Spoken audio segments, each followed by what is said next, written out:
Mail fertility की अगर बात करें तो मर्दों के अंदर सिर्फ और सिर्फ एक ही रिपोर्ट बहुत ही इम्पोर्टेंट होती है, और वो है मनी की रिपोर्ट, स्पर्म्स की रिपोर्ट, जिसको सीमन एनालिसिस रिपोर्ट भी कहा जाता है। और जिन शादीशुदा जोड़ों के अंदर हमल नहीं ठहर रहा, तब भी शोहर का सीमन एनालिसिस का टेस्ट बहुत ही ज़रूरी होता है।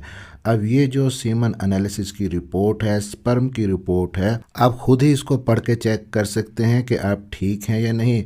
लेकिन अगर आपको पता है कि नॉर्मल चीज़ें कौन सी होती हैं और एबनॉर्मल चीज़ें कौन सी होती हैं, और वही मैं आपको बताने लगा हूँ आज की इस वीडियो में। साथ ही साथ हम ये भी डिस्कस करेंगे कि अगर आपके स्पर्म की रिपोर्ट के अंदर ख़राबी आ रही है तो कहाँ कहाँ पे अगर ख़राबी है तो कौन कौन सा उसका हल है, क्या क्या वजूहात हैं, कैसे आपने अपनी स्पर्म की रिपोर्ट को ठीक करना है।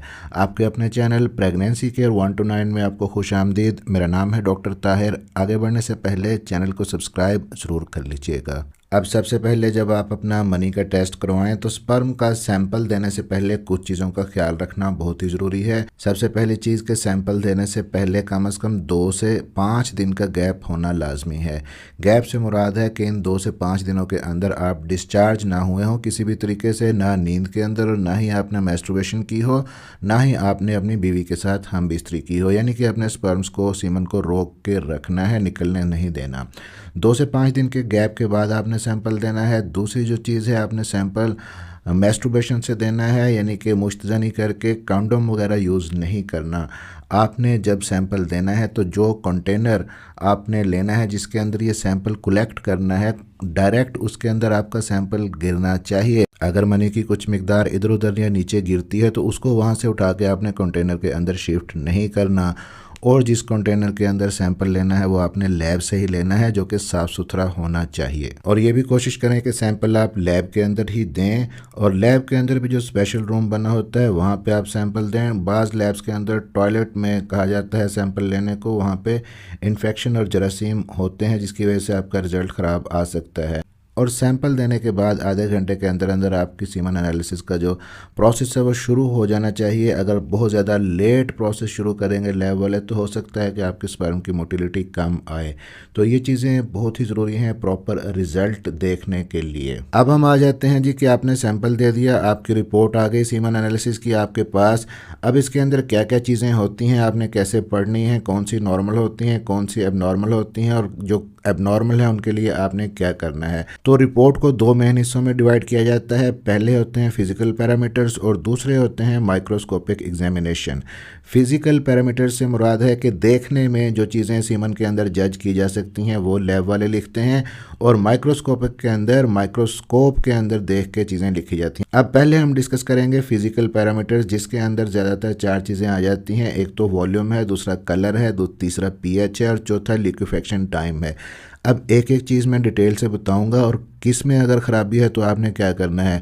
अब ज़रा गौर से वीडियो को सुनिएगा, स्किप ना कीजिएगा। अब पहली चीज़ जो लिखी होती है सीमन का वॉल्यूम, इससे मुराद क्या होती है, यानी कि आपने एक दफ़ा जो डिस्चार्ज किया, जो निकाला मादा, वो कितना होता है, उसकी क्वांटिटी कितनी होती है। तो नॉर्मल जो वैल्यू है वो 1.5 से लेके 5 ml तक होनी चाहिए। लेकिन अगर किसी का सीमन वॉल्यूम कम आ रहा है तो क्या हो सकता है कि अगर आप कुछ दवाइयाँ खा रहे हो उनकी वजह से सीमन वॉल्यूम कम आ सकता है, जैसा कि एंटी डिप्रेसेंट दवाइयाँ हैं, अल्फा ब्लॉकर्स हैं ब्लड प्रेशर के लिए, या अगर आपको शुगर है तो उसकी वजह से भी आपका सीमन वॉल्यूम कम आएगा। एंटीबायोटिक्स आपने कुछ अर्सा लिए हैं सैंपल देने से पहले, तब भी सीमन वॉल्यूम कम आएगा। तो नॉर्मल वैल्यू 1.5 से लेके 5 ml तक होनी चाहिए। अब फिजिकल पैरामीटर्स के अंदर जो अगली चीज़ आ जाती है वो है कलर।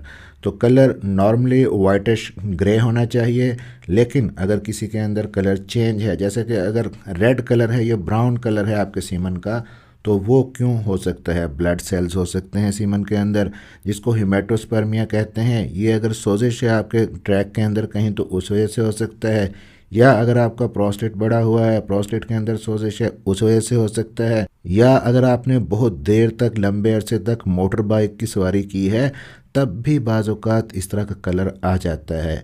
फिर अगर येलो या ग्रीन कलर आ रहा है सीमन का तो क्या वजूहात हो सकती हैं। जॉन्डिस के अंदर ऐसा हो सकता है, यानी यरकान के अंदर, या इन्फेक्शंस हैं कोई, या अगर आपने बहुत ही सल्फ़र वाले फूड खाए हैं। सल्फ़र वाले फूड कौन से होते हैं, लहसुन या प्याज वगैरह, उनकी वजह से भी येलो या ग्रीन कलर हो सकता है सीमन का, या अगर आप कोई मल्टीविटामिन ले रहे हैं तो वो भी सीमन के अंदर आ सकता है, जिसकी वजह से कलर चेंज हो सकता है।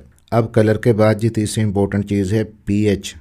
पीएच कितनी होनी चाहिए? 7.2 से लेके 8 तक नॉर्मल रेंज होती है पीएच की।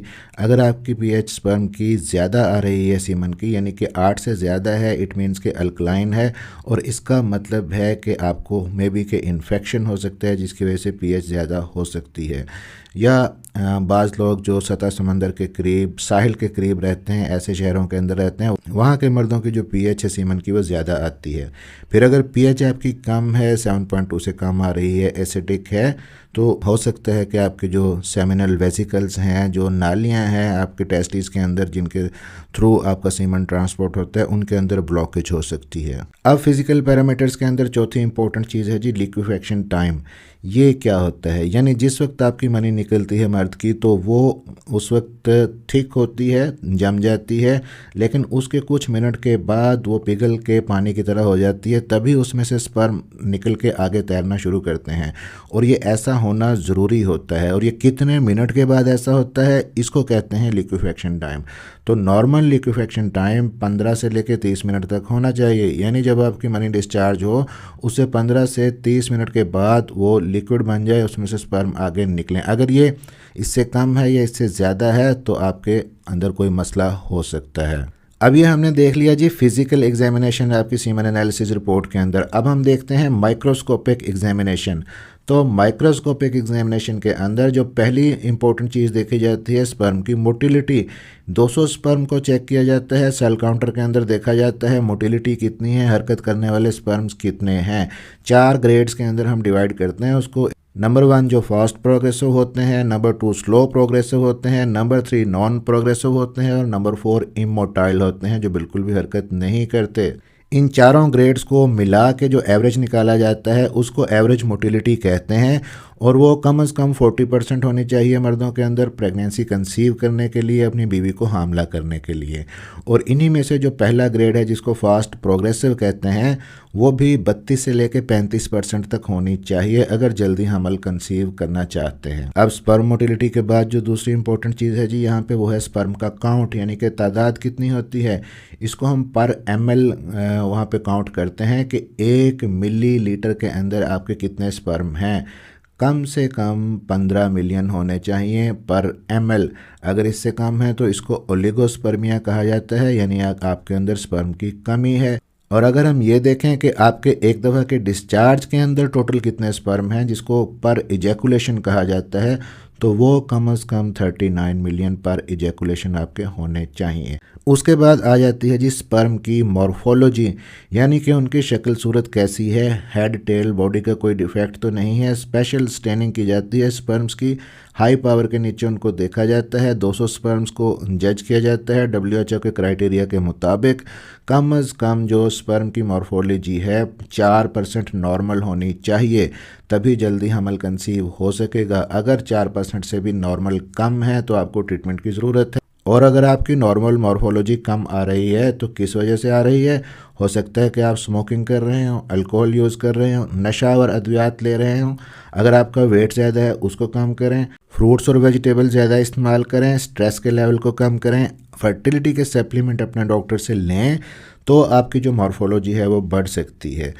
अब अगर आपका स्पर्म का काउंट, स्पर्म की मोटिलिटी और स्पर्म की मॉर्फोलॉजी हमने चेक की, उसके अंदर कोई मसला आ रहा है, आपके पैरामीटर्स नॉर्मल से कम है, तो फिर कुछ स्पेशल टेस्ट भी किए जा सकते हैं, जैसा कि ट्रायल स्पर्म वॉशिंग की जाती है, जिसमें स्पर्म्स को वॉश करके देखा जाता है कि हम स्पर्म की मोटिलिटी को कितना बढ़ा सकते हैं।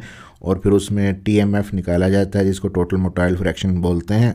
और यहीं पे एक बहुत ही इंपॉर्टेंट चीज़ होती है स्पर्म वायबिलिटी। ये क्या होती है कि आपके सीमन के अंदर टोटल जिंदा स्पर्म कितने हैं, लाइव स्पर्म्स कितने हैं। क्योंकि बाज़ औक़ात हमें जो नज़र आ रहा होता है कि स्पर्म हरकत नहीं कर रहे, तो या तो वो डेड हो सकते हैं या वो इमोटाइल हो सकते हैं, यानी कि वो ज़िंदा तो होते जानते हैं लेकिन हरकत नहीं करते। तो हमें स्पर्म की वायबिलिटी देखनी होती है कि टोटल स्पर्म्स के अंदर जिंदा स्पर्म कितने होने चाहिए, 54% से लेके 97% तक।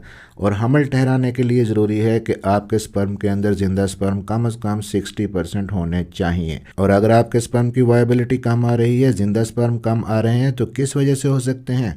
हो सकता है कि आपको टॉक्सिन्स का एक्सपोजर हो, आप किसी फैक्ट्री में काम करते हो केमिकल वाली, आप किसी पेंट वाली फैक्ट्री में काम करते हो, आप पेस्टिसाइड्स का काम करते हैं, स्प्रे करते हैं अगर फसलों पे, तो ये चीज़ें स्पर्म की जो वायबिलिटी है उसको कम कर देती हैं। अगर आप स्मोकिंग करते हैं, अल्कोहल यूज़ करते हैं, या आपका जो टेस्टिस का टेम्परेचर है, स्क्रोटल टेम्परेचर जिसको कहते हैं, वो बढ़ा हुआ रहता है, आप टाइट जीन्स पहनते हैं, टाइट अंडरवेयर पहनते हैं, या लैपटॉप को गोद में रख के घंटों काम करते हैं, जिसकी वजह से टेस्टिस का टेम्परेचर बढ़ता है और स्पर्म डेड हो जाते हैं और स्पर्म की वायबिलिटी कम आती है। या अगर आप बॉडी बिल्डिंग के लिए कोई एनाबॉलिक स्टीरॉयड ले रहे हैं तो वो भी बंद करें। या अगर आपकी टेस्टिस के अंदर वेरिकोसील है तो उसका ट्रीटमेंट करवाएं, आपकी स्पर्म की वायबिलिटी बढ़ सकती है। आई होप कि सीमन एनालिसिस रिपोर्ट से मुतल्लिक आपको सारी इन्फॉर्मेशन मिल गई होगी। अगर वीडियो अच्छी लगी हो तो लाइक कीजिएगा और चैनल को सपोर्ट करने के लिए वीडियो को अपने फ्रेंड सर्कल के अंदर और अपने सोशल मीडिया के ऊपर शेयर ज़रूर कीजिएगा। मिलते हैं अगले किसी वीडियो में, अपना ख्याल रखिएगा और दुआओं में याद रखिएगा।